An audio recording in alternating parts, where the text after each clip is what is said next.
É, na aula passada, eu comecei falando sobre esse gráfico, né? E eu falei para vocês assim que talvez essas sejam as medidas mais importantes que nós entendemos sobre quando nós estamos reconstruindo um dente, né? Na verdade, quando a gente fala sobre reconstrução de um dente, seja com laminado de cerâmica, seja com uma coroa total em cerâmica, ou seja em resina, o ponto mais importante que eu tenho que entender, né, é saber como o dente se compõe em relação às suas camadas principais, né? Nós estamos falando de quê? Obviamente, nós estamos falando da dentina e do esmalte. Apesar de até mesmo a polpa dentária, ela tem um componente importante na cor do dente, né?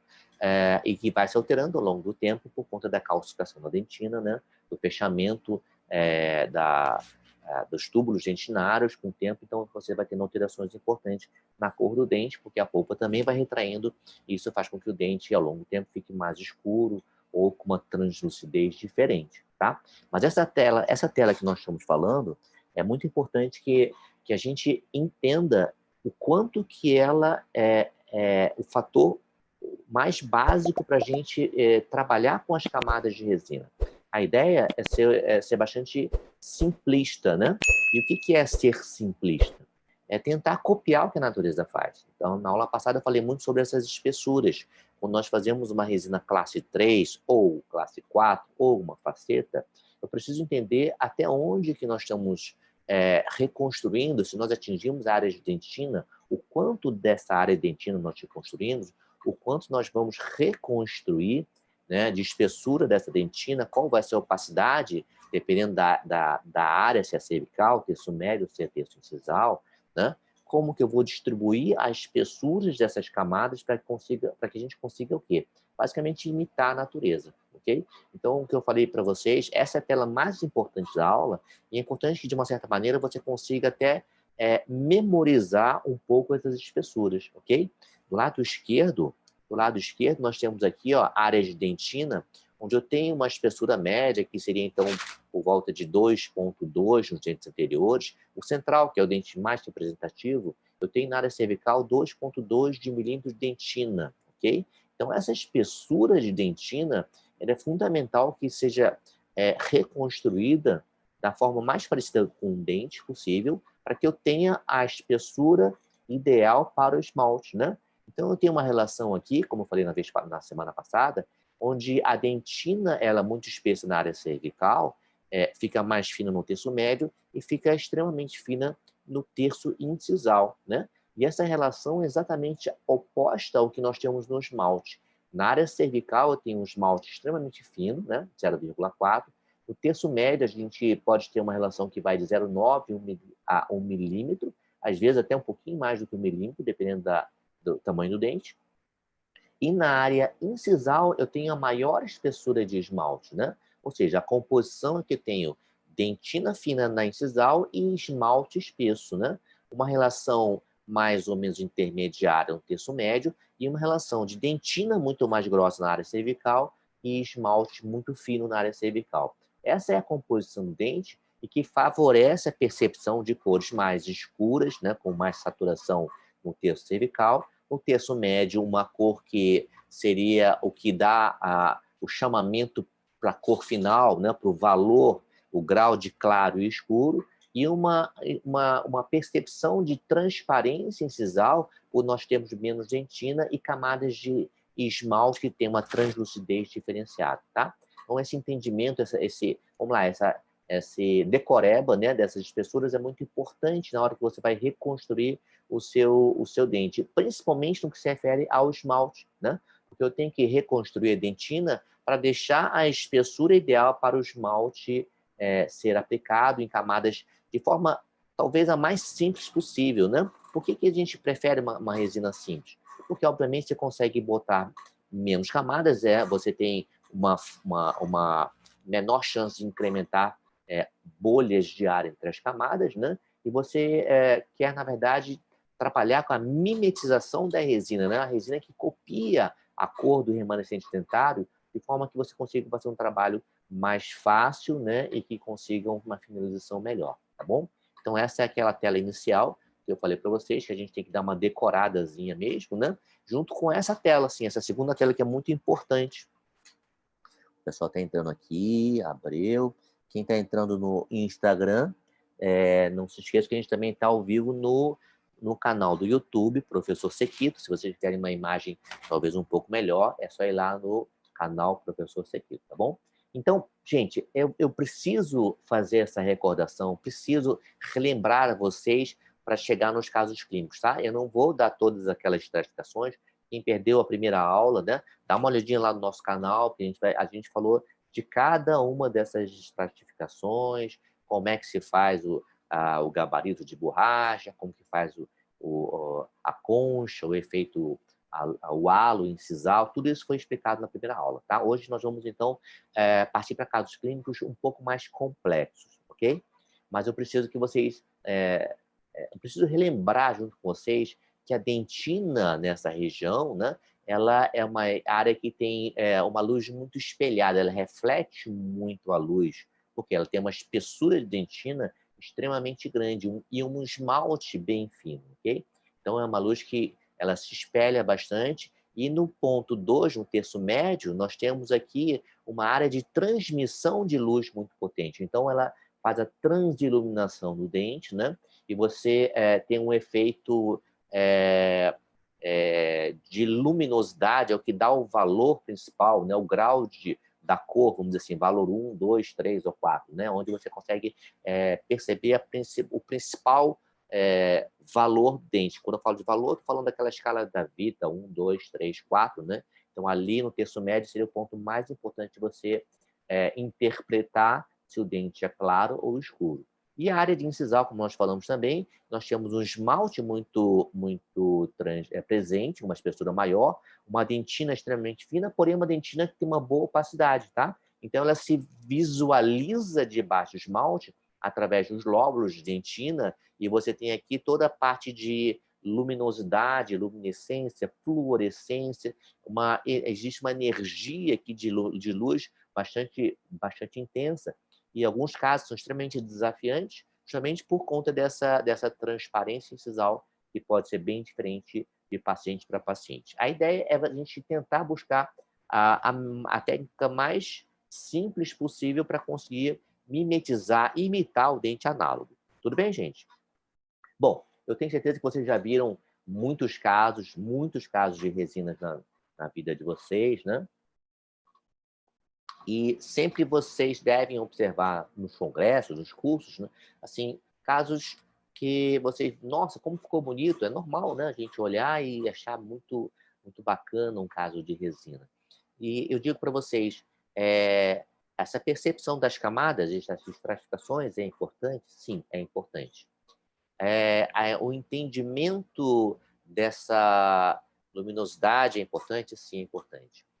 Na última aula, eu falei muito sobre a forma, né? E hoje eu vou falar um pouquinho sobre fundamentos de estética, porque nós queremos falar um pouquinho de casos mais extensos, onde envolvem os dentes anteriores, por exemplo, fechamentos de diastemas, né? Onde você faz reconstruções um pouco maiores. Mas mesmo quando eu faço somente num central ou somente num lateral, existem alguns fundamentos de estética que eu sempre falo com os meus alunos, né? Que você tem que ter isso muito sedimentado, consolidado, para você enxergar o caso e perceber que existe a necessidade de você reproduzir essas características que são básicas e fundamentais nos critérios de referências estéticas de um sorriso, ok? E eu acho que em resina, esse é um ponto muito importante. Qual é a profundidade das ameias incisais? Esse em verde, essa linha em verde, reflete aquela abertura em forma de V entre as bordas incisais que transmite uma sensação de jovialidade, né? Que permite diferenciar, individualizar cada um dos elementos anteriores, que nos permite perceber a profundidade na área cervical, uma sombra, né? Que caracteriza bem o que é um lateral, o que é um central, que nos permite visualizar a curva incisal, né? Que existe num sorriso anterior, que é bastante desejável, né? E existe uma profundidade básica que deve ser usado como referência para reconstrução de bordas incisais desgastadas ou resinas classe 4, ok? É uma base, um fundamento estética tão simples, mas tão importante para qualquer tipo de restauração, principalmente aquelas que envolvem as bordas incisais, por exemplo, uma classe 4, ou até mesmo uma resina classe 3 um pouco mais extensa, tá bem? Então, vamos lá, vamos decorar para quem já sabe, vamos reforçar a informação, e para quem não sabe, vamos interpretar esse fundamento de estética, que é a profundidade das ameias incisais, ok? Temos isso nos livros de fundamentos de estética básica, como do Rufenac, como do Fradiani, né? Não muda. Então, a referência é da ponta da papila até a borda incisal dos centrais, eu tenho uma distância que pode ser dividida em 4 partes. Por quê? Porque a profundidade da meia incisal é basicamente um quarto da distância da ponta da papila até a borda incisal. Então, se você pegar essa distância em amarelo e visualizar um quarto, essa é a profundidade ideal para nós esculpirmos entre as bordas incisais dos centrais, ok?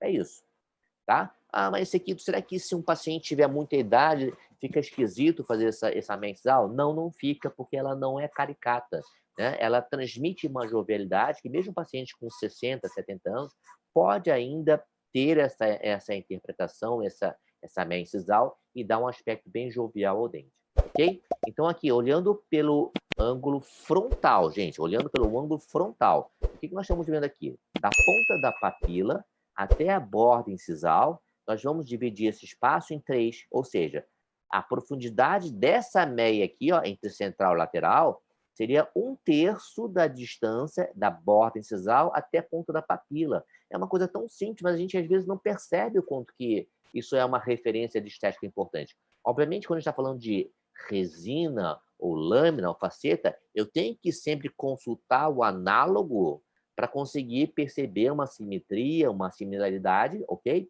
As referências, se você estiver reconstruindo os dois lados, é 1/3 da distância. Outro ponto importante é vocês observarem que é uma simetria, é uma meia assimétrica. Entre os centrais é uma meia simétrica, né? Parece um triângulo equilátero. E aqui não, nós temos um triângulo que não é equilátero, né? Por quê? A borda incisal do lateral é menos longa do que do central. Então, nós temos uma meia assimétrica, onde da borda incisal do central até a ponta da papila seria 1/3 da distância, tá? Então, esse é um ponto básico de estética anterior que nós temos que utilizar o tempo todo quando fazemos qualquer reconstrução anterior, seja de resina, seja de lâmina, seja de coroas totais, ok?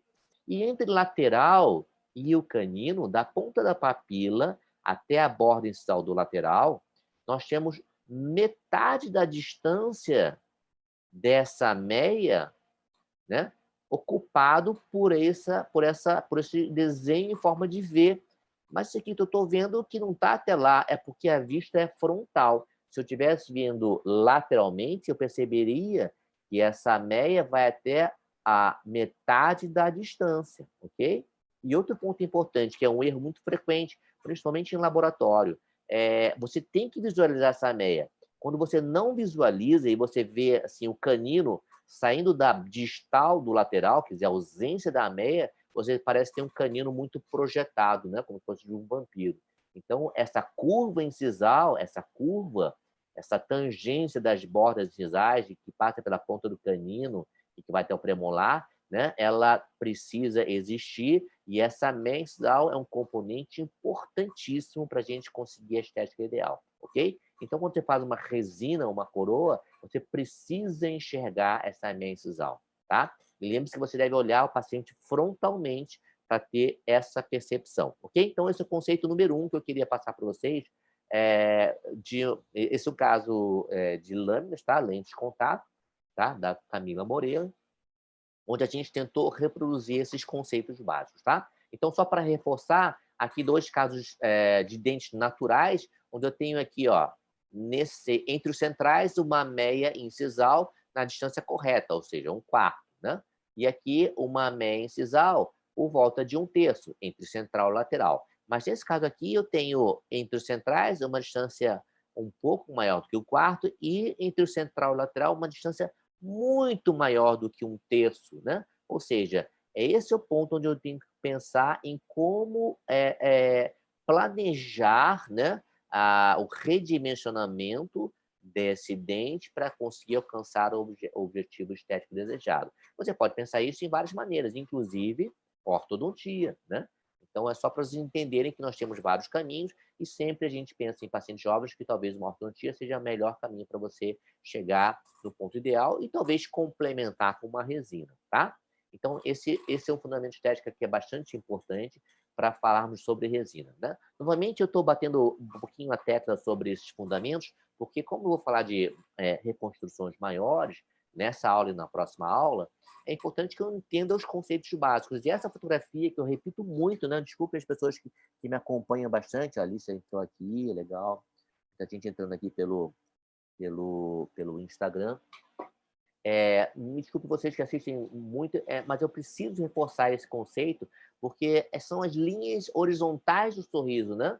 Essa linha azul seria o lábio inferior, a linha do lábio inferior, que seria uma das referências mais importantes, na qual todas as outras linhas têm um paralelismo, né? Ou uma convexidade que é usado como referência pelo lábio inferior, ok? Então, o lábio inferior me dá essa linha de referência, essa curvatura, tá? E percebam que a linha amarela, que é a curva da incisal, das pontas dos dentes, né, incisais, ela tem uma convexidade e acompanha o lábio inferior. Se a gente olhar na linha azul clara, ela vai passando pelas ameias incisais, né, na parte mais profunda das ameias incisais, e ela também faz uma curva, uma convexidade que está muito paralela ao lábio inferior, ok? E reparem, na linha verde, que as pontas das papilas são as referências para essa curva, e ela também tem uma curvatura muito semelhante ao lábio inferior, ok? E, por último aqui, a linha que passa pela cervical dos dentes, que tem uma curvatura assim não tão exata, tão paralela, mas ela tem a mesma convexidade, né? Está voltado com a mesma curvatura do lábio inferior, ok? E aqui, a linha que não é paralela seria a linha do lábio inferior, que delimita o espaço que nós temos no sorriso da área de gengiva exposta. E ela, sim, não é paralela ao lábio inferior, ok? Se você tem uma foto na angulação correta, no enquadramento correto, você consegue visualizar essas linhas e mesmo que você não faça nenhuma fotografia, você tem que acostumar a sua visão a perceber esse desenho, esses desenhos, essas linhas, né? Que vão te dar, então, um direcionamento de como eu vou reconstruir meus dentes, quanto que eu vou aumentar, como que eu vou fazer, às vezes, um ensinamento que vai direcionar, né, uma resina mais extensa de vários elementos, tá? Então, um caso de laminados também anteriores, repare que as linhas que nós tentamos seguir aqui, elas são linhas que seguem os conceitos de estética. Essa linha branca aqui seria o quê? A inclinação axial dos centrais, ok? As linhas de brilho. A gente consegue ver o contorno dos dentes e como as inclinações axiais seguem esse contorno do dente. Temos em azul aqui as pontas das papilas, ok? Aqui nós chamamos de ameias incisais. Reparem, um ponto também muito importante, né, em estética, é que a papila entre os centrais ela é mais longa do que dos laterais, e dos laterais é mais longa do que o dos caninos, principalmente pelo fato de nós termos uma convexidade da maxila, ou seja, os centrais estão mais próximos da gente, os laterais estão mais longe e os caninos estão mais distantes, ok? Então, quanto mais as papilas vão se distanciando por conta da curvatura da maxila, nós temos a percepção das papilas irem diminuindo, né? Como se fosse aquele efeito dos postes de luz numa estrada, né? Quanto mais você vai vendo os postes de luz ao longo, você vai percebendo que eles são menores, quer dizer, eles parecem menores, na verdade, são do mesmo tamanho. A papila é a mesma coisa, como as papilas centrais são mais próximas da gente, elas parecem maiores, porque são mais próximos da gente. E isso gera aquela curva, né, das pontas das papilas, também com uma convexidade semelhante ao lábio inferior. Bem? E quando a gente reúne essas pontas dos triângulos das papilas com a ponta das ameias incisais, nós criamos um desenho que se assemelha a uma asa delta, né? Essa é um diagrama bastante interessante, porque quando você tem esse formato de asa delta entre a ponta dos triângulos, você provavelmente tem uma configuração extremamente agradável no seu sorriso, ok? Então, você pode planejar tentando alcançar esse desenho das referências estéticas dentárias. Ok. Por que eu falei tudo isso? Porque, na verdade, a gente precisa ter todos esses dados de fundamentos para fazer, às vezes, uma simples resina classe 4, né? Ou até mesmo um diastema, um fechamento de diastema. Você precisa ter incorporado, sedimentado as informações mais básicas, né? Como eu falei na última aula, quanto mais a gente sedimenta a nossa base, a nossa pirâmide, a gente tem muito mais facilidade de alcançar um topo de conhecimento, né? Mas sem você desmoronar, né? Não pode ser uma torre, né? Desmoronando. Você tem que ter uma base bem sedimentada, e aí sim você vai conseguindo entender e construir pontos mais difíceis, né? Nas nossas reconstruções de resina. E aí, quando eu falo sobre resina, inevitavelmente eu preciso falar um pouquinho sobre a importância do entendimento da escultura, né? Quando eu digo entendimento da escultura, eu sempre procuro estimular o aluno a se interessar com escultura, né? Toda vez que vocês veem um caso bonito, existe uma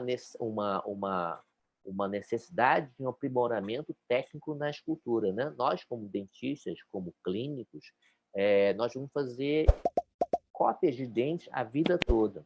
Quanto mais eu tenho conhecimento, né, entendimento da escultura anterior e até mesmo treinamento, mais minuciosa vai ser minha cópia do dente análogo, né? Eu gosto muito de incentivar os alunos a desenharem para entender como que é a tridimensionalidade, e aqui eu quero estimular vocês a entenderem as várias visões da escultura, tá? E eu tenho que antecipar para vocês que não existe uma escultura de nada, de um dente, se você olha só por um ângulo. Existe uma necessidade fundamental de você, quando vai esculpir uma figura tridimensional, de olhar por dois planos bem distintos, no mínimo. O ideal é que você olhe em vários planos, mas dois planos extremamente complementares para você perceber a profundidade, né, da sua escultura, que basicamente é em 3 dimensões. Então, quando eu vejo uma figura frontal, e essa aqui, deixa eu mudar aqui só o ângulo, esse aqui é o desenho que vocês mais... É o ângulo que vocês mais observam, ou seja, um ângulo vestibular, né? Um ângulo vestibular. É aqui que vocês pautam praticamente toda a escultura de vocês, ok? Mas se eu quero ver a profundidade vestibulingual, eu tenho que consultar essa angulação, que é a angulação incisal, ok? Na verdade, eu gosto de falar sobre a angulação tanto inciso-cervical como a angulação cérvico e incisal, ok? E é importante eu tentar me posicionar não somente por trás do paciente para ver esse ângulo vestibular, mas sempre usar um espelho, por exemplo, um espelho de fotografia, ou então um espelho um pouco maior, para consultar o ângulo inciso-cervical, ok? E quando a gente fala de resinas anteriores, a melhor posição para você trabalhar é na posição atrás do paciente, a posição de meio-dia. Se você trabalha um pouco mais de lado, por exemplo, a posição de 10,5, diagonalmente ao paciente, a chance de você ter um viés, né, uma distorção da angulação do tamanho dos dentes é maior, tá? Então, procurem se acostumar, quando fizerem, principalmente no cílio central, né, mas mesmo um lateral, canino, ficar numa posição que privilegie sempre tentar ver os dois dentes análogos numa mesma angulação, para você não olhar de uma forma diagonal, tá? E quando se fala de central, sempre tentar olhar de frente também, consultar a visão pela frente do paciente numa posição sentada para fazer o refinamento de escultura, tá? Eu falei sobre isso na última aula, mas eu vou dar uma repassada bem rápida, né? Aqui nós estamos vendo na seta vermelha, nessa seta vermelha, a área de reflexão da luz. Em azul, nós estamos vendo quando muda a trajetória vestibular, a face plana vestibular, para uma face inclinada, né? Nós estamos vendo aqui em azul essa inclinação, que é aproximadamente 45 graus, para depois fazer uma segunda inclinação e aí gerar, assim, um ponto de contato. Então, essa mudança de vestibular para proximal se reflete muito em duas angulações. E essa angulação é tão nítida que você consegue usar uma grafite e passar de lado para demarcar essa trajetória. Essa linha, né, essa mudança de trajetória é bem flagrante, que você consegue ver no reflexo de um flash exatamente o brilho da mudança do plano vestibular para o plano proximal, tá? Esse é um vídeo que vocês podem ver no canal do Professor Sequito no YouTube, tá? Para vocês verem na íntegra, né? Mas aqui, ó, aqui nós estamos vendo o tracejamento da linha de brilho. Quando você passa em diagonal, você consegue já perceber a linha tracejada, que é a mudança de plano. E, novamente, passando de lado a grafite, ó, o lápis de cera azul, você percebe a mudança de plano, e em rosa, a mudança de plano novamente, ok? Então, se eu olhar assim, fazer uma marcação mais forte, ó, em vermelho é a transição da vestibular para a proximal, em verde a primeira inclinação de 45 graus e depois a segunda inclinação, que seria novamente a linha vermelha. Tá? Então, essa transição é importante e muitas vezes, quando você não tem visível essa transição, você perde o quê? O efeito de tridimensionalidade dos dentes. Tá? Isso gera uma escultura plana, sem profundidade. Ok? E a nossa cola para fazer uma resina sempre está no dente vizinho, né? Eu tenho no dente vizinho todas as informações que eu preciso marcar, realçar, ressaltar, para que eu possa, então, fazer uma escultura em cera, né?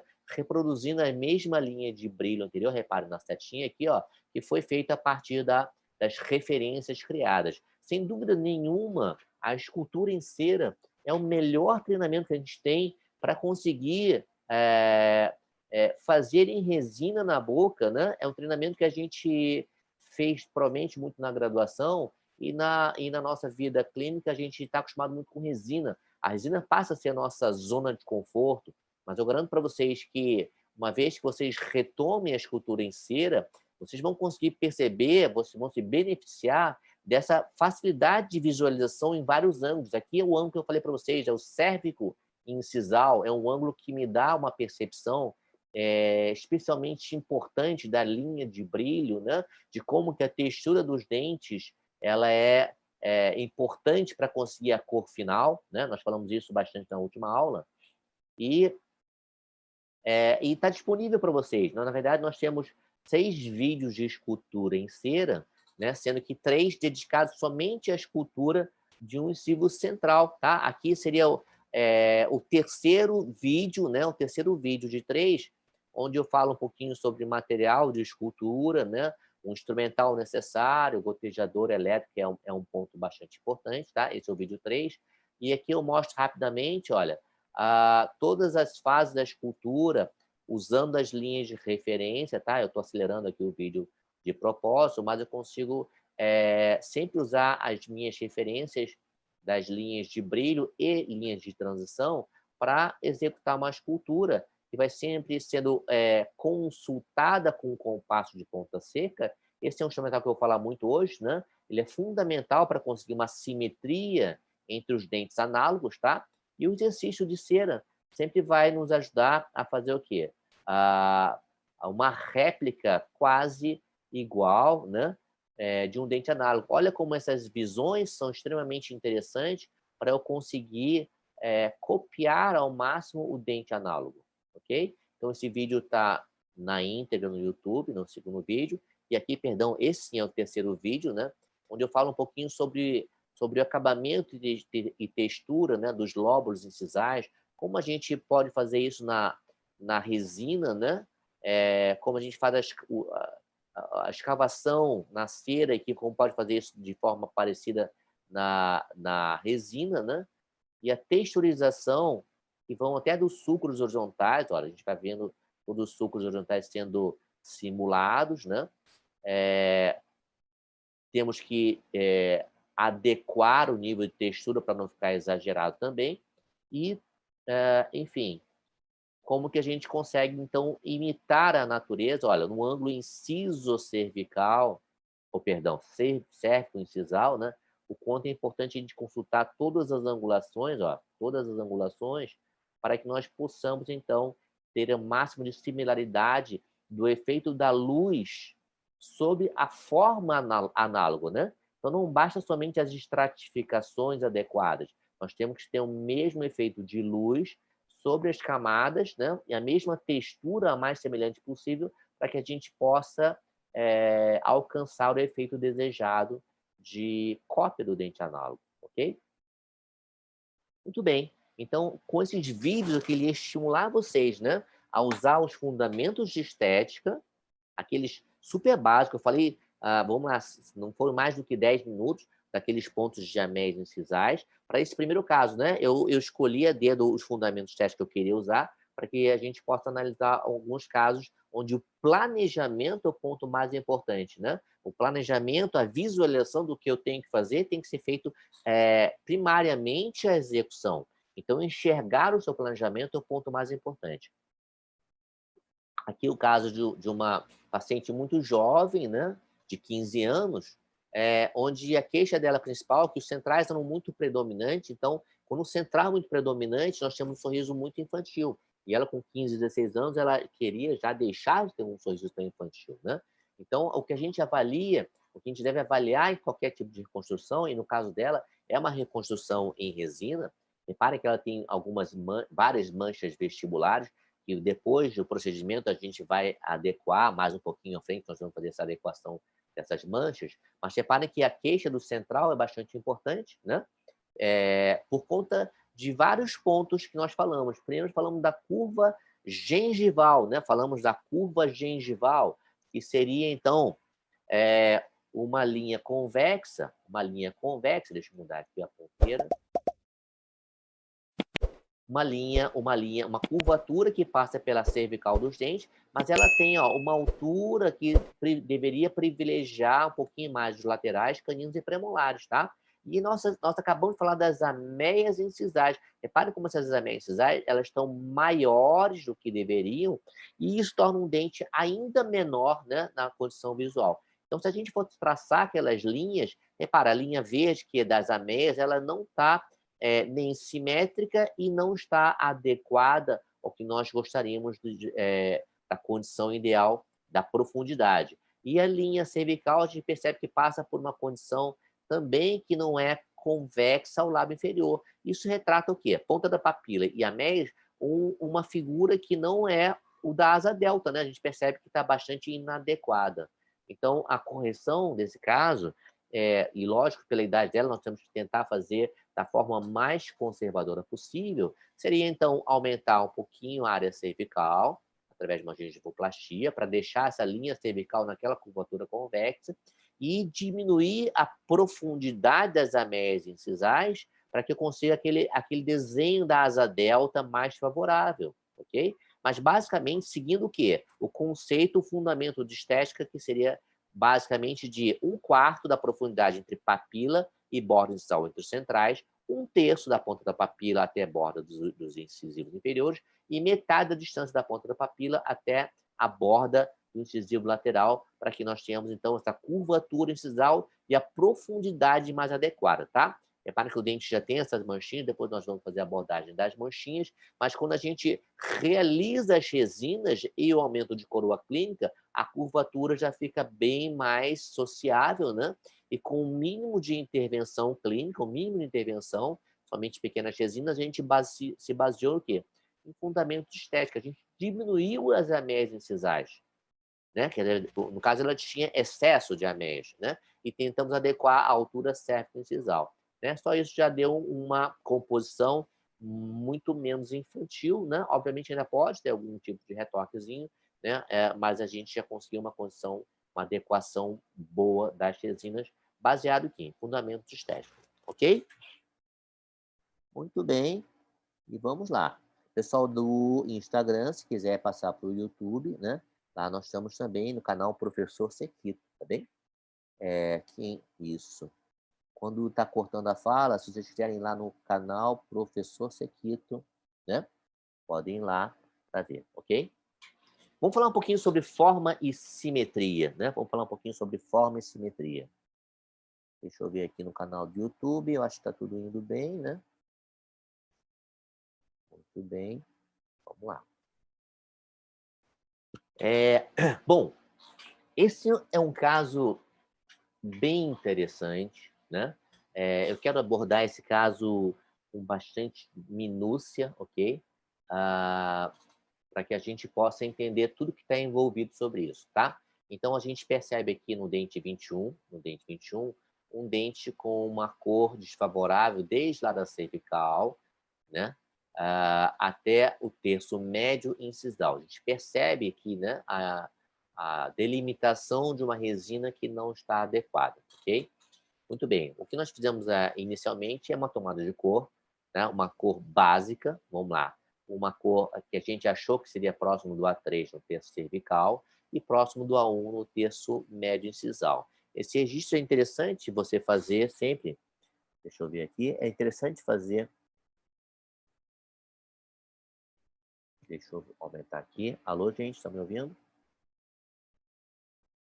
Pessoal, pessoal que está no Instagram, né? Se puderem entrar no YouTube, ok? Canal Professor Sequito, nós estamos ao vivo lá, ok?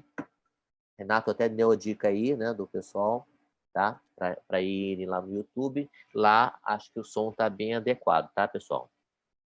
Vamos lá, pessoal do YouTube aqui. Bom, depois que vocês fazem esse registro de cor, de esmalte e dentina, né? A gente pode começar por aqueles passos bem básicos, ok? Nós já fizemos na aula anterior. Nós estamos vendo aqui um gabarito de silicone, ok? Se puder de adição, que fica realmente melhor. Muitas vezes só a base pesada já é o suficiente. Nós recortamos exatamente na borda incisal. Nós já ensinamos isso na primeira aula, então quem não assistiu pode assistir na live que está gravada lá no Professor Sequito, da primeira aula, ok? E fizemos uma medição da largura, sempre com compasso de ponta seca, ok? Avaliamos que tem um espaço bem semelhante entre os dentes, e eu quero então abordar tudo que pode não dar errado, ok? Que pode dar errado, melhor falando, né? E o que nós temos que pensar em corrigir. Tá? Na remoção da resina, a gente percebeu áreas de cárie cervical. Na verdade, existia já uma desconfiança disso por conta até da inflamação cervical, por conta da cor, né, muito escura interna. E aí nós removemos completamente a resina anterior, né? Nós tiramos a parte da cárie também. E nós tivemos, então, esse remanescente dental. E reparem, a cor desse dente, né, ela está bem próxima do dente 11, né? O que deixava o dente escurecido era a própria resina, ok? Muito bem. Então, acho que agora o pessoal viu a dica do Renato, né? E foi lá para o YouTube, maravilha. Então, gente, reparem. Quando eu falo sobre essa tela aqui, eu tenho, então, uma porção de dentina na área cervical, dentina no terço médio, dentina no terço incisal e, obviamente, camadas de esmalte e borda incisal, tá? Então, todas aquelas minhas camadas, né, seria um dente que não seria uma classe 4, é uma classe 4 que chega até lá na cervical. É como se fosse quase uma parte faceta, uma parte classe 4, né? Uma classe 4 dupla, né? Seria quase uma, vamos dizer, brincando, uma classe 8, né? E eu tenho que, então, pensar tudo que nós falamos sobre espessura, tá? Então, eu tenho área de dentina a ser reposta aqui, nessa região do terço cervical do dente.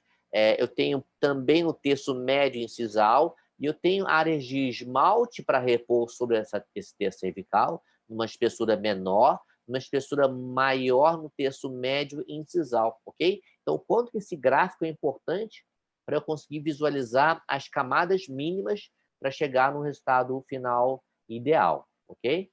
Então, vamos lá. Novamente, para o pessoal que está assistindo a aula pela primeira vez aqui, no primeiro módulo, né, na primeira aula de jornada, a gente fez toda a explicação sobre cada um desses passos, ok? Então, eu vou me adiantar um pouquinho mais, mas então, nós isolamos o caso, fizemos a aplicação do condicionamento adesivo, condicionamos adesivamente o dente, e eu, usando aquele gabarito de silicone previamente feito, ok?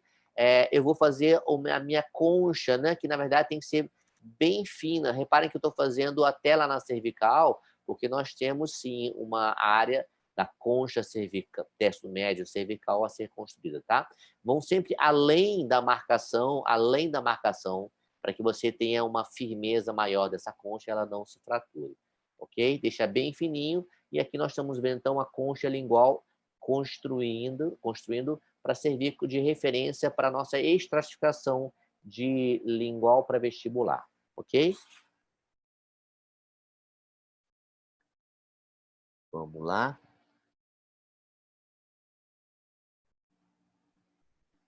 Tudo bem aí? Será que o pessoal vai ouvir agora mais o som? O pessoal do Instagram está ouvindo o som agora? Sem som? Alô, som? Tá sentindo, tá ouvindo o som? Pessoal que está no Instagram, gente, vamos lá para o YouTube, ok? Professor Sequito. Deixa eu só teclar aqui.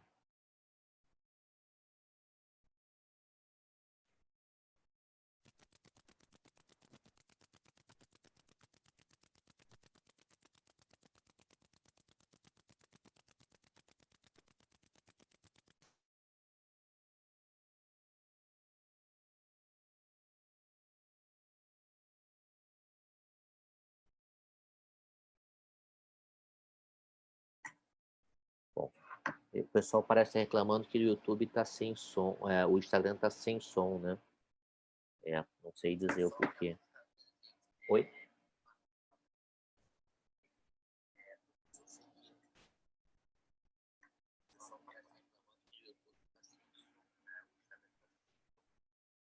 Bom, vamos lá. Vamos continuando. Vamos lá, deixa eu mudar então.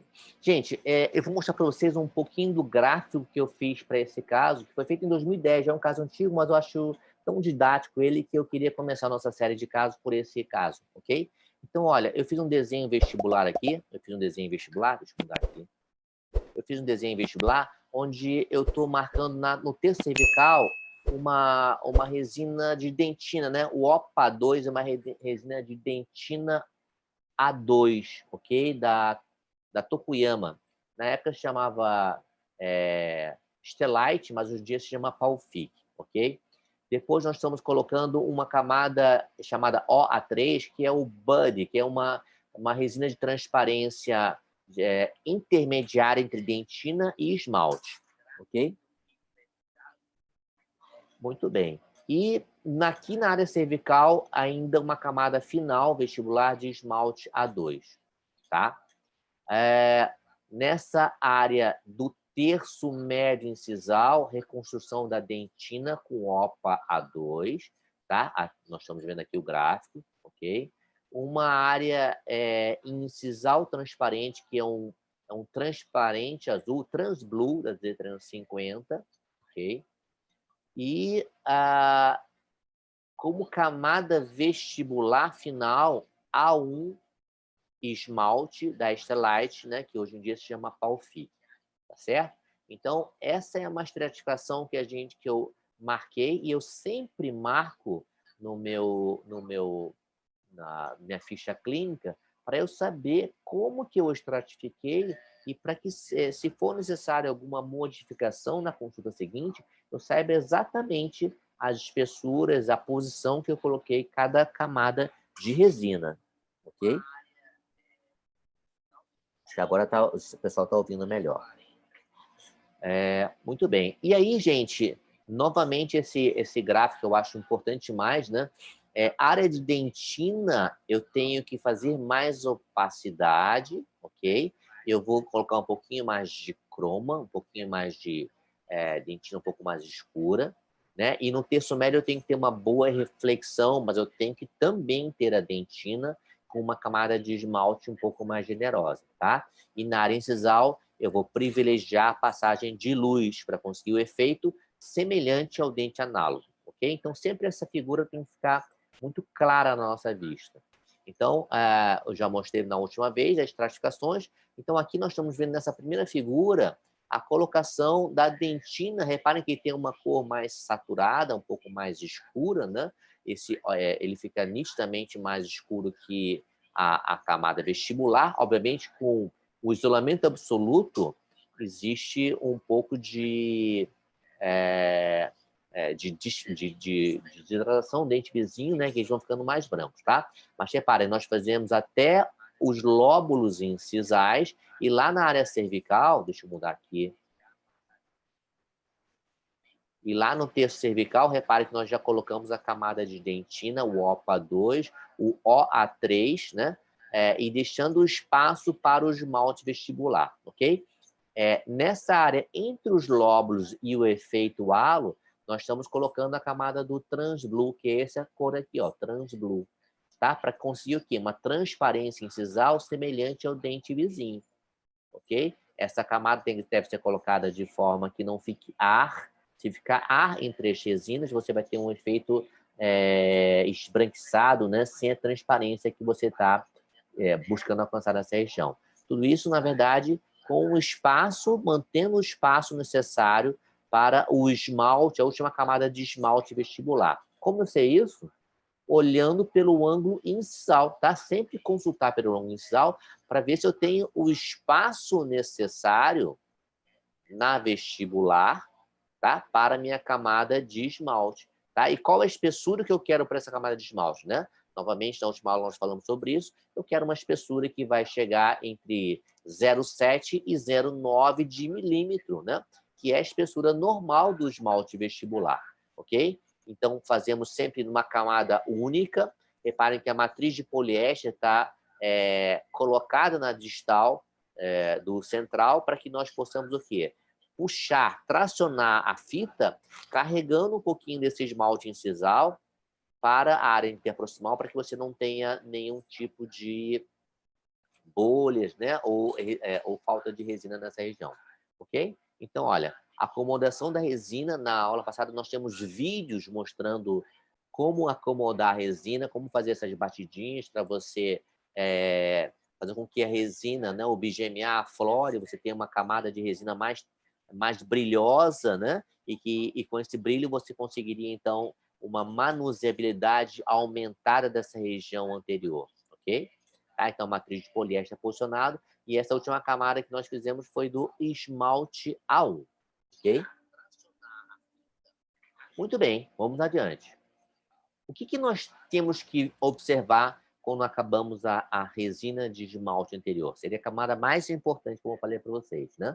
Mas essa camada de esmalte anterior, olha, né? Ela tem que ser avaliada nos dois ângulos principais. Lembra que eu falei para vocês? Quais são os dois ângulos principais? O vestibular, no ângulo onde você está posicionado, atrás do paciente, naquela posição de meio-dia, para que você consiga ver numa angulação favorável e não diagonal, ok? E pelo ângulo inciso cervical. E quando a gente olha pelo ângulo inciso cervical, olha quantas falhas eu percebo, muito mais críticas, né? Reparem como nós temos esse ângulo, essa meia vestibular entre o central direito e o lateral direito, né? Uma configuração completamente diferente do lado esquerdo. Mais do que isso, reparem como nós estamos invadindo o espaço do dente 22, tá? O espaço aéreo do dente 22. Então, a gente consegue ver de forma muito clara aqui, ó, que a porção médio-distal do 21 está muito mais larga do que a porção médio-distal do 11. E isso, quando a gente está trabalhando atrás do paciente, nem sempre é tão fácil de perceber como vocês estão vendo nessa angulação.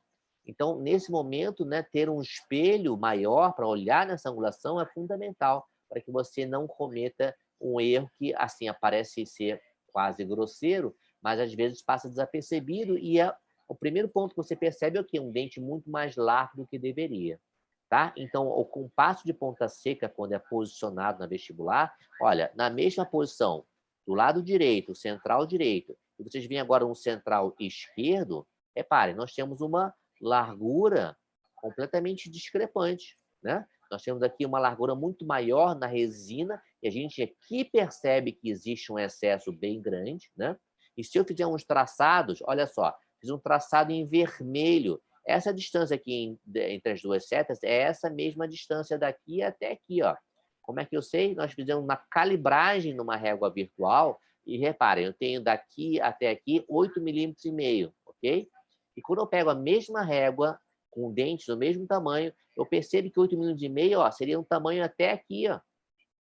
O resto é um excesso que a gente percebe claramente aqui, ó, que está além do formato ideal, ok? Então, olha, nós temos aqui um excesso de 0,7 de milímetro, que é bastante considerável, tá? Então, outra dica importante é você sempre usar um compasso de ponta seca para sempre ir medindo as distâncias entre os dentes análogos, ok? Isso é bastante importante. E vamos lá, olha lá. Nós estamos vendo aqui a resina, agora naquela angulação, já removi o isolamento absoluto, né, para a gente ter uma visibilidade melhor. E agora nós temos da ponta do compasso mesial para distal, a gente percebe que a linha de brilho aqui na distal, ela tem que ser posicionada mais para dentro, tá? Mesmo porque eu tenho uma parte da resina sobre o lateral. Então, essa distância, esse terço médio deve ser traçado sempre com uma lapiseira, uma grafite, nas linhas de brilho ou transição que nós falamos anteriormente, tá?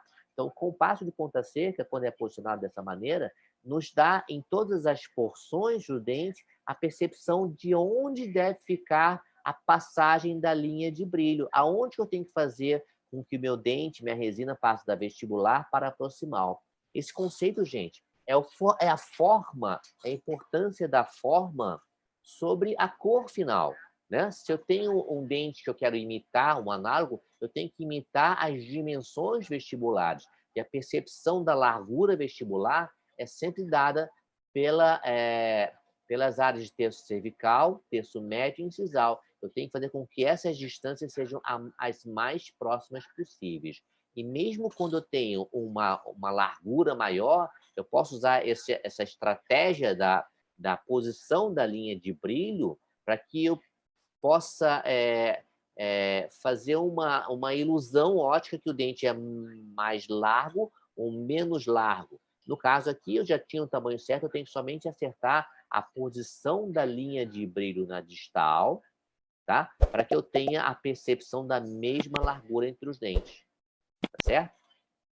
Muito bem. Então, uma vez que a gente começa a traçar a linha distal, a linha de brilho, baseada na mesma inclinação e largura do dente análogo, eu posso começar também a observar as necessidades de ajuste de volume.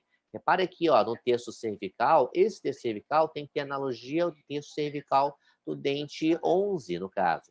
E como é que eu percebo o volume?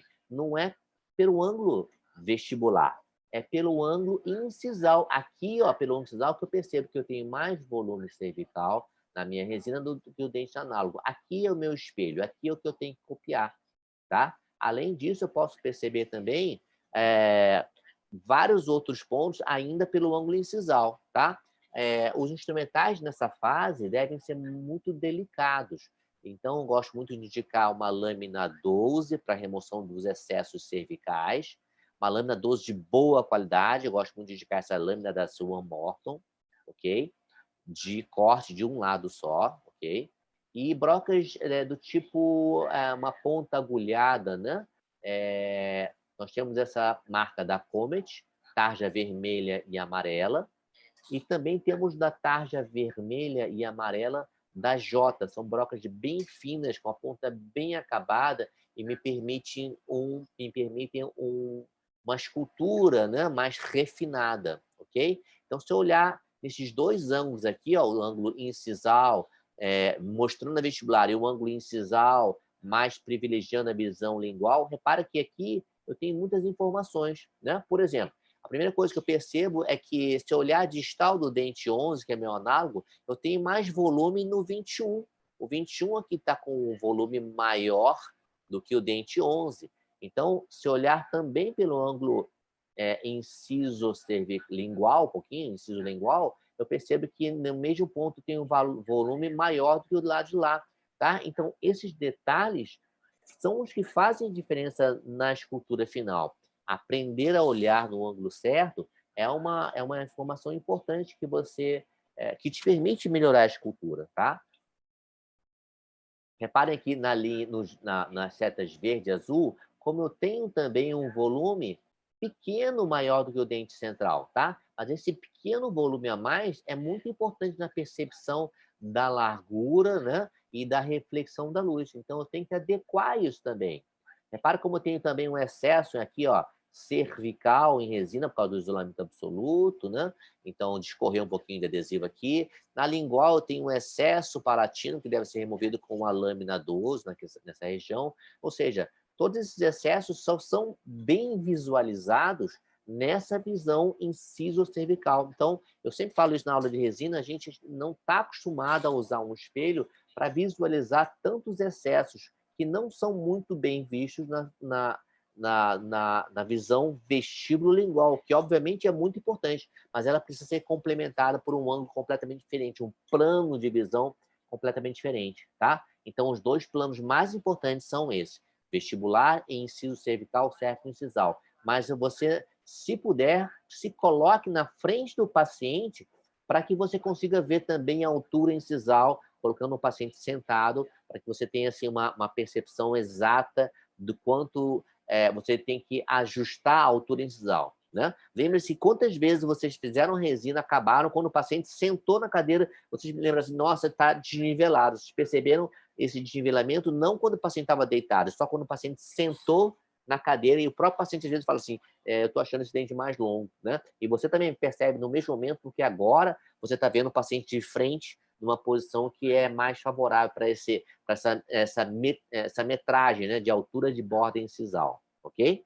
E aqui no traço verde, ó, a gente percebe, então, o que seria o contorno adequado. Como que a gente consegue perceber somente nessa angulação, que é diferente dessa angulação. Aqui nós temos a angulação inciso-cervical, e aqui eu tenho uma segunda angulação inciso-cervical que me dá outras informações, ok? Como é que eu vejo isso com um espelhinho normal? Você não vê direito, né? Você tem que pensar num espelho de fotografia ou pelo menos um espelho clínico com o dobro do tamanho, ok? Um espelho com o dobro do tamanho para você conseguir ver os dois centrais, até um pouco dos laterais, no mesmo ponto, tá? Isso é importante, no meu ponto de vista, sim, vital para conseguir ver nos ângulos adequados, tá? Então, repare, uma vez que você remove todos esses excessos vestibulares, acerta a distância mesodistal, você consegue colocar as linhas de brilho de forma adequada, né? E semelhante ao dente análogo, aí sim você pode começar a pensar em usar brocas multilaminadas, materiais de polimento, gosto muito de indicar o da DIF, da Ultradente, que nós temos a amarela, um pouco mais abrasiva, a branca para polimento, eles têm agora uma azul também, que é para ultrapolimento, como no caso antigo eu não tenho essa ponta azul, mas eu gosto muito de indicar, ok? Como é importante tirar todos os excessos cervicais, sangrou um pouquinho isso aqui, mas ele vai cicatrizar, é importante não deixar excesso cervical para que você permita a gengiva cicatrizar bem. Se você deixar um excesso cervical, aí a gengiva vai ficar sempre inflamada, tá?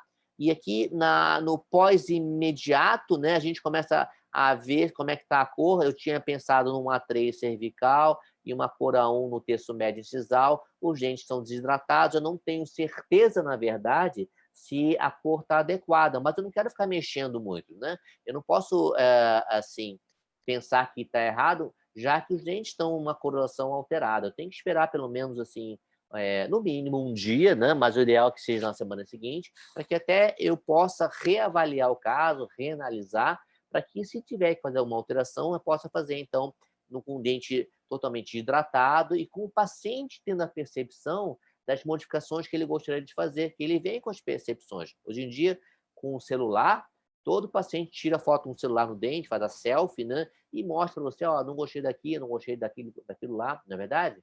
Então, são informações que vão ser interessantes para você fazer qualquer tipo de correção, ok? Lembrando que esse caso a gente fez em 2010, né? E aqui nós estamos vendo o caso. Deixa eu ver aqui. Aqui nós estamos vendo o caso novamente uma semana depois. Na verdade, assim, acho que 10 dias depois, ok? E se vocês olharem o caso finalizado, né? O que nós estamos percebendo aqui? O central esquerdo, que nós reconstruímos, está com uma transparência inicial interessante, mas, de uma forma geral, me parece um pouco mais escuro do que o central. Essa percepção já até tinha eu já até tinha no final da última consulta, mas eu tinha uma dúvida muito grande se realmente nós tínhamos essa diferença tão grande, tá? Então, se eu pegar essa mesma fotografia e colocar em preto e branco, o preto e branco é interessante que me dá o quê? A percepção do claro e do escuro, né? Então, essa região do terço médio cervical e também sisal, eu percebo que está com um cinza mais escuro, ou seja, se eu estou com um cinza mais escuro, que eu posso até acentuar o contraste, né? Aumentando o contraste, consigo perceber melhor. Eu posso fazer isso no celular, né? Um celular você consegue fazer a foto em preto e branco de uma forma quase instantânea.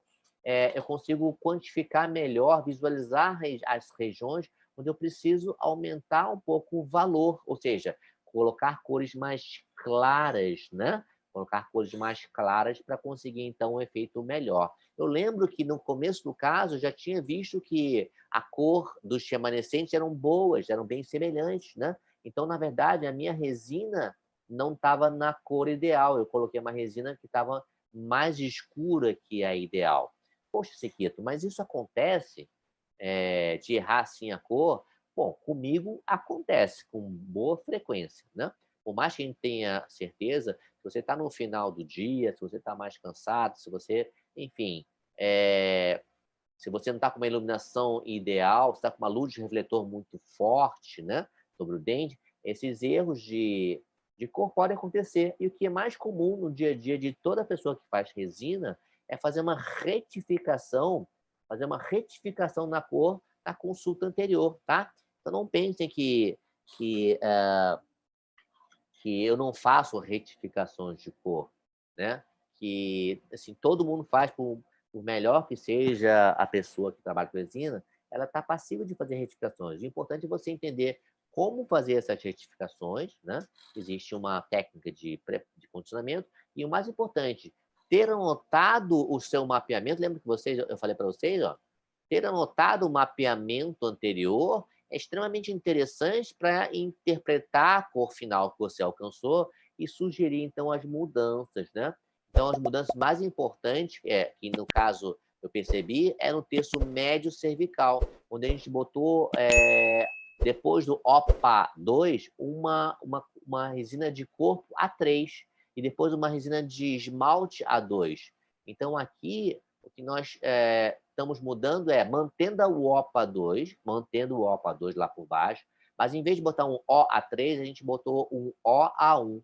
E o esmalte final, que era A2 no terço cervical, a gente passou para A1, ou seja, nós estamos mudando, né, o último milímetro de resina para uma cor mais clara, tá certo? No terço médio incisal, né, na classe 4, a gente também não alterou o OPA A2, mas removemos totalmente a resina A1, que nós tínhamos no terço médio incisal, e partimos então para colocar um B1 e um WE. O WE um esmalte esbranquiçado, né? White Enamel, ok? Então, fizemos uma espessura metade para esmalte B1, que é mais claro que o esmalte A1, e uma incisal esbranquiçada sobre esse B1, para tentar, então, alcançar uma cor mais semelhante entre as camadas, ok? Então, esse mapeamento é muito importante, tá? Eu vejo que eu fiz em 2010 esse caso, né? E olha lá, o que nós fizemos então? Desgastamos 1 milímetro, tá? Chegamos no OPA A2,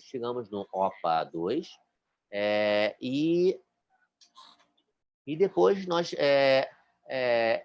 condicionamos, né? Deixa eu botar aqui, condicionamos novamente essa superfície para que ela seja reativa a uma nova resina. O ideal é que você use um jato de óxido de alumínio com água, tá? A dica aqui é usar aquelas pistolinhas de bicarbonato mais baratinhas, de 300, 400 reais, onde você tem um compartimento que você abre a tampa.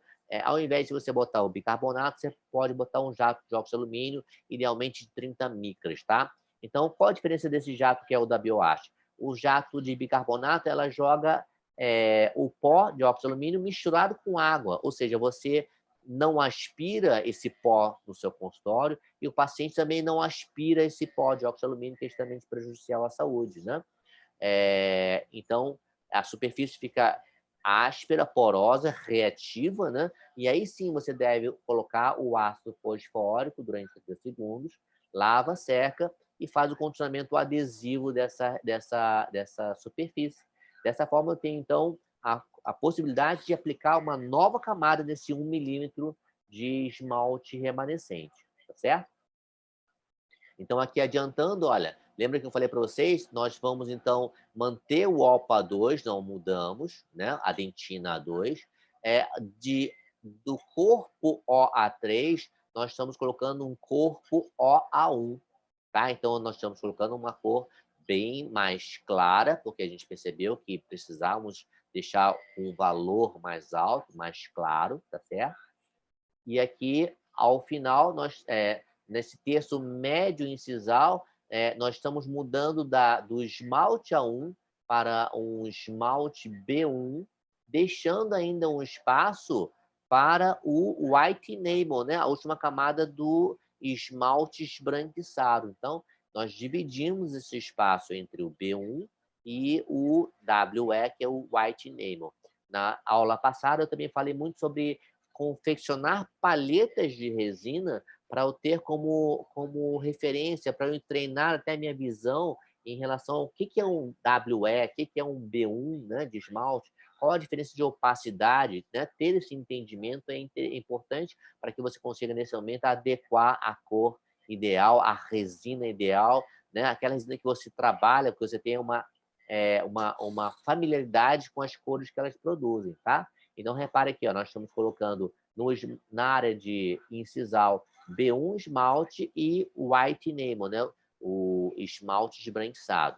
E aqui nós mudamos principalmente de OA3 para OA1, no terço cérvico, médio, cervical principalmente, tá?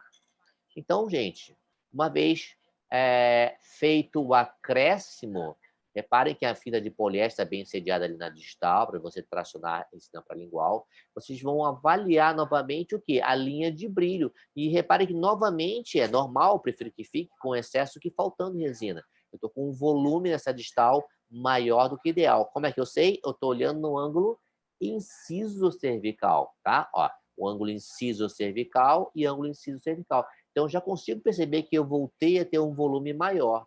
Então, eu tenho que fazer o quê? A retificação, o ajuste do volume, como eu fiz anteriormente, né, com a broca de tarja vermelha e amarela, tá? E sempre observando nos ângulos, né? Vou mudando esse ângulo inciso cervical, que ele é muito mais confiável para fazer a percepção do volume cervical, tá certo?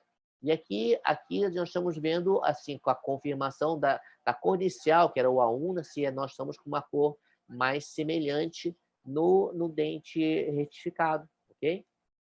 Então, aqui, ó, nós estamos vendo na vista vestibular, em duas fotografias, né, com antagonista e sem antagonista, né, que nós temos uma cor, agora sim, bastante semelhante. E reparem, não tem nenhuma textura tão diferente, porque eu quero reproduzir a textura normal do dente. Se o dente não tem tanta textura, tantos sulcos, nós vamos fazer algo semelhante. Eu quero que passe imperceptível, né, na visão do paciente. Eu quero, então, agora que nós tenhamos uma luminosidade semelhante, uma transmissão de luz semelhante, um nível de opacidade, uma saturação próxima nas áreas cervicais, para que a gente possa trabalhar com casos que aparentemente são desafiadores, né? Mas com soluções simples, que é basicamente copiar o que é um dente. Mas para copiar o que é um dente, eu preciso entender aquela espessura de dentina, aquela espessura de esmalte, né?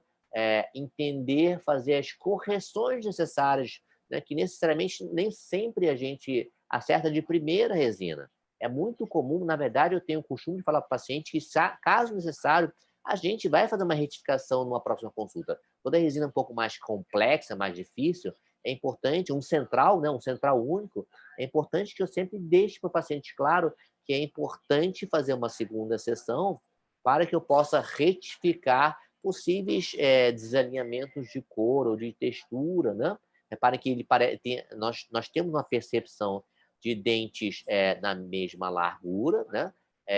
Com a mesma textura, com uma transparência incisal bastante semelhante. E eu quero, basicamente, um central que não chame atenção por ser mais bonito que o outro, que seja semelhante ao outro, em todos os sentidos, em termos de brilho, de textura. Eu não quero uma resina mais brilhosa que o dente análogo, o dente natural. Eu quero que seja uma cópia bastante próxima, ok? Gente, nós já estamos com mais de 1 hora de live. Eu sei que na última vez algumas pessoas falam assim, poxa, está muito longo, está muito cansativo isso aqui, né? Então, eu vou começar a fazer essas lives com mais ou menos 1 hora e na próxima vez eu vou botar uns 3 ou 4 ou 5 casos um pouco mais rapidamente, mas esse casinho, né, em específico, eu queria, na verdade, destrinchar desde o início até as retificações para vocês entenderem que isso é o dia a dia da nossa clínica, né? E que é importante você poder fazer as retificações, que é importante você mapear o dente quando você faz pela primeira vez, para poder comparar e mudar as cores necessárias da segunda vez. Não pensem que todo central você faz de primeira e fica 100% certo. Quase sempre eu tenho que fazer uma modificação de cor em resinas mais complexas de um central só. É muito comum, ok? Lembrando que um central sempre tem o seu análogo, que é um desafio. Sempre é um desafio você deixar ele o mais próximo possível, tá? Escultura tem que ser, assim, uma cópia do análogo. Não tem que ser uma escultura bonita isoladamente. Você tem que ter uma escultura que seja semelhante ao seu análogo, né? Isso aqui é mais uma das esculturinhas que a gente gosta de mostrar. Vou mostrando uma em cada aula. Esse aqui é do Pateta, feito na resina composta, né? Com o decanter. Tem esse vermelhinho, é vinho de verdade, na ponta do Pateta. Essa esculturinha sobre a ponta do palito tem 2,5 milímetros de tamanho, ok? Então, não sei dizer quanto é o tamanho do dente do Pateta, mas enfim, eu nunca mais fiz essas microesculturas. Eu tenho algumas que eu fotografo e exponho de vez em quando para brincar, ok? Lembrando que nós estamos aqui, ó, no grupo do Telegram, Sequito na Clínica, dando várias dicas e filmes dessas passagens de cerâmica, de resina também. Você se inscreve no YouTube, ó, olha o vídeo lá, e você toca o sininho. Quando você toca o sininho, você vai receber, primeiro, que a sua inscrição está adicionada, e você vai receber notificações de todos os vídeos que vão acontecer, tá?